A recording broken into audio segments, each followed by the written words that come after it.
माझा प्रचार फक्त कोया पुणे म्हणून आहे। आम्ही एवढ्या लांबून इथे येतो कशासाठी की आम्हाला आमच्या सगळ्या बांधवांना दोन शब्द सांगितले पाहिजे। एका काळामध्ये आपल्याला माहिती नव्हतं गोंडवाना काय आहे, कोया पुणे काय आहे। आज आपल्याला माहीत झालेलं आहे, मग आपण चूप बसायचं का? नाही, चूप बसायचं नाही। आज आपण गोंड समाजामध्ये जन्म घेतलेला आहे, पण गोंडी संस्कृती काय आहे, आपली गोंडी संस्कृती काय आहे, आपला धर्म कोणता आहे, आपली जात कोणती आहे, आपली मातृभाषा कोणती आहे, हे सुद्धा आपल्याला माहिती नाही आहे। आपल्याला बाबासाहेब आंबेडकरांनी सांगितलं की नाचून नाही तर वाचून तुम्ही काय करा, पुढे जा। नाचून नाही तर वाचून तुम्ही पुढे जा। तुम्ही जर नाचतच राहाल तर तुम्ही कुठल्याही चांगल्या खुर्चीवर बसणार नाही। जे तुमच्या मुलांचे जे तुम्ही स्वप्न पाहता की माझा मुलगा डॉक्टर झाला पाहिजे, माझा मुलगा इंजिनियर झाला पाहिजे, माझा मुलगा वकील झाला पाहिजे, आणि पाहतो तर काय फक्त नाचायचं काम करतो आपण। उद्या बाबासाहेब आंबेडकरांची जयंती आहे, पण आपल्या मुलांनी एकही मुलांनी बाबासाहेबांचं भाषण पाठ नसून केलंच नाही। कारण आपण मुलांना सांगतच नाही बाबा रे की दोन शब्द तू पाठांतर कर आणि तू स्टेजवर बोल, तुझं डेअरिंग वाढेल। बाबासाहेब आंबेडकर म्हणतात की शिक्षण हे वाघिणीचं दूध आहे। का म्हणतात? वाघिणीचं दूध, वाघिणीचं जर दूध पिलं तर ती वाघीण काय करते, वाघ काय करते, तो चांगला गुरगुरते। काय करते? तो चांगला गुरगुरते। वाघीणचं जर दूध पिलं वाघ तर काय करते वाघ?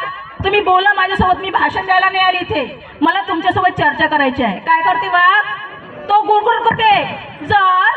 तुम्ही जर तुमच्या मुलांना शिक्षण दिलं नाही, कालचा जो दिवस होता, कोणता दिवस होता कालचा दिवस कोणता होता?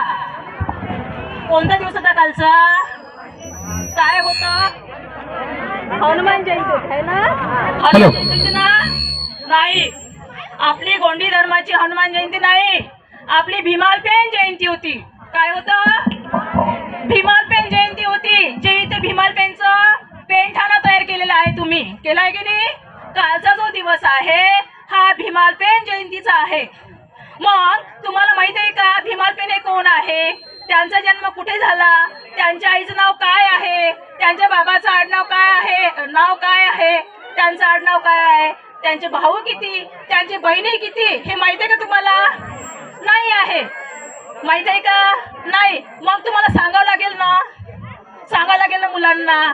आता ह्या मुली खूप नाचून राहिल्या। मला नाही वाटत की उद्या डॉक्टर बाबासाहेब आंबेडकरांची जयंती आहे एकाही मुलीने किंवा एकाही मुलाने भाषण पाठ केलं असेल, कारण आपण प्रोत्साहन देत नाही आपल्या मुलांना। हा कार्यक्रम आहे का, चल मग कर, प्रॅक्टिस कर, नाच। आंबेडकर साहेब म्हणतात की नाचून नाही तर वाचून तुम्ही वाघासारखे डॉक्टरा। जो वाचन तो शिकेल, तोच टिकेल, नाहीतर तो टिकणारच नाही। नाचन तुम्ही, आधीपासून तुम्ही नाचतच आले। काही प्रगती दिसते तुमच्यामध्ये? तुमच्या मुलांमध्ये प्रगती दिसते का? मग तुम्ही पुस्तकं विकत घ्या ना। आता इथे जे मूर्त्या आलेल्या आहे, कशाच्या मूर्त्या आहेत त्या? कशाच्या मूर्त्या आहे?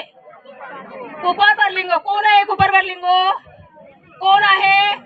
हे गोंडवानाचे धर्मगुरू आहे।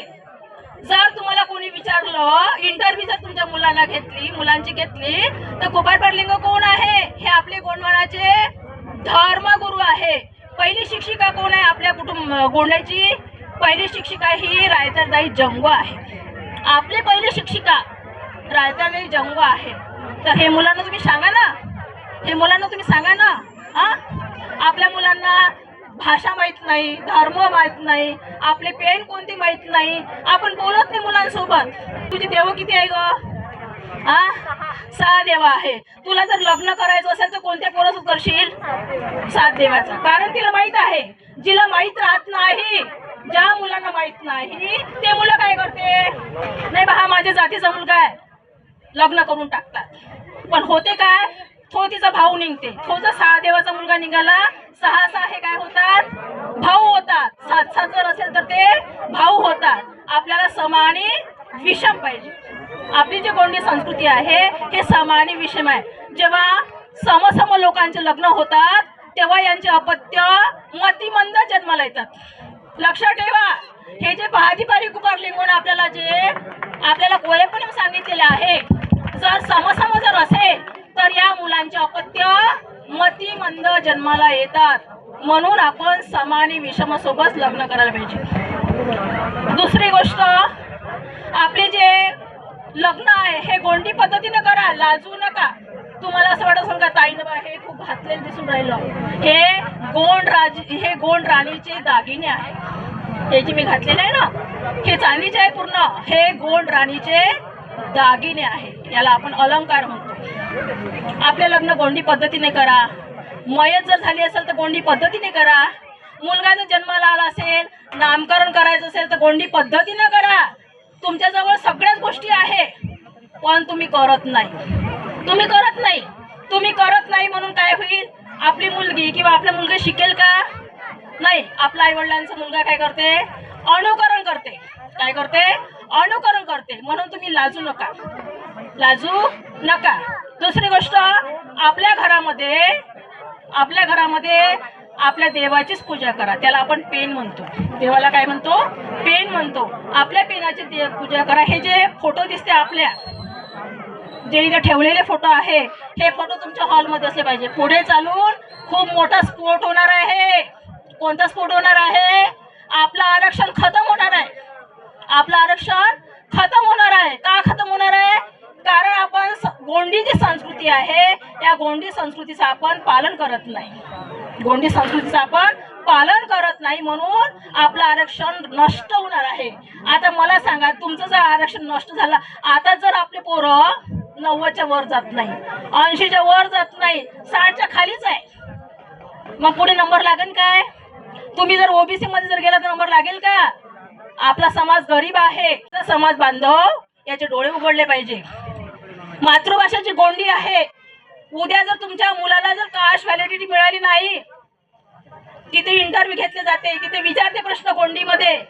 उद्या जर तू आयपीएस जर ऑफिसर झाली, तुला जर कास्ट व्हॅलिडिटी लागेल, तुला तिथे गोंडी भाषेमध्ये विचारेल प्रश्न. तू जर गोंडी भाषेमध्ये तुला बोलता आलं नाही, तुझं कास्ट व्हॅलिडिटीचं रद्द होईल. आणि खरंच हे पोरगी आयपीएस बनेल का? हे पोरगी नाही बनेल. काय करेल? शेवटी ही आत्महत्या करेल. काय करेल? आत्महत्या करेल. आणि हिला आत्महत्या करण्याला कारणीभूत कोण आहे कारणीभूत? याला आपणच आहो. म्हणून बोला घरामध्ये गोंडी भाषा. ज्या मातृशक्ती 2 तिथे बसलेल्या आहेत त्या जंगूदाई आहे. मी त्यांना जंगूदाई पहिला त्यांना नमस्कार केला, कारण त्यांच्यापासून तुम्ही शिका. विचारा त्यांना प्रश्न विचारा. विमल पेन कोण आहे ते त्यांची पूर्ण माहिती सांगतात. तुम्ही त्यांचे तोंड दाबून ठेवले. बुडे बोलू नको, चुप राह. बुडे बोलू नको. बुड्या बोलू नको. गोंडी भाषा बोलते का? कोण सांगितलं? कसं वाटते? चांगलं वाटते का? लाज घेतला? जय सेवा म्हणायची लाज वाटते तुम्हाला? सेवा जोहार म्हणायची. सेवा जोहार म्हणजे सर्वांचं कल्याण हो. तुम्ही लाजता. जर तुम्ही मोबाईलमध्ये जय सेवा म्हटलं, हा जो मुलगा आहे याच्या मामा दादाचा जर फोन आला तो सुद्धा जय सेवा म्हणेल, कारण मुलगा अनुकरण करतो.